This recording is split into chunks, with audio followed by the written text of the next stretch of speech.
President Obama is leaving office in 18 days, but he's showing he is not going quietly. Correspondent Shannon Bream reports from the White House tonight on the president's plans for his final days in office. As critics roll out their assessments of President Obama's 2 terms in the White House, he is preparing to make a final pitch of his own.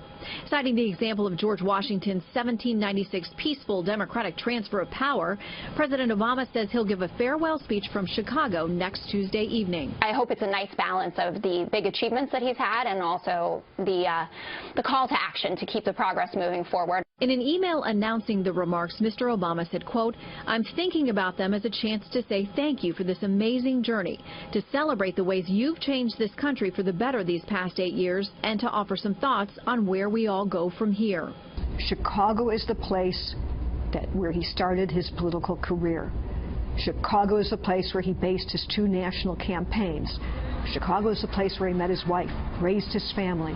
Chicago is an important part of Obama's story. This weekend, he began tweeting items of, quote, remarkable progress over the last 8 years, including, after decades of rising health care costs, today nearly every American now has access to the financial security of affordable health care, a claim critics question. It's unclear, first of all, how many more people now have health care or health care insurance, those are different things, than before Obamacare. A lot of the growth in Obamacare exchange insurance is simply people who had lost the plans that they like that were forced now into these worse Obamacare plans. On Wednesday, the president will meet with Capitol Hill Democrats to talk about coalescing a strategy to save what many regard as his signature legislative accomplishment, though Obamacare passed without a single GOP vote.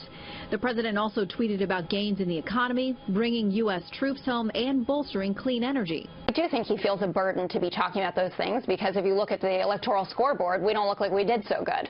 So I think it is critical for him. There's also the matter of a legacy made up of a heavy emphasis on the use of executive power. If you live by executive action, you die by executive action. And so I would expect on day 1, 2, 3 of the Trump administration there to be a rescinding of a lot of rules and regulations, a lot of orders. The president has also granted hundreds of acts of clemency, either by pardoning people or commuting their sentences in recent weeks. And the White House says we should expect more of that before he leaves office later this month. Brett? Shannon Bream, live in the North Lawn. Shannon, thank you.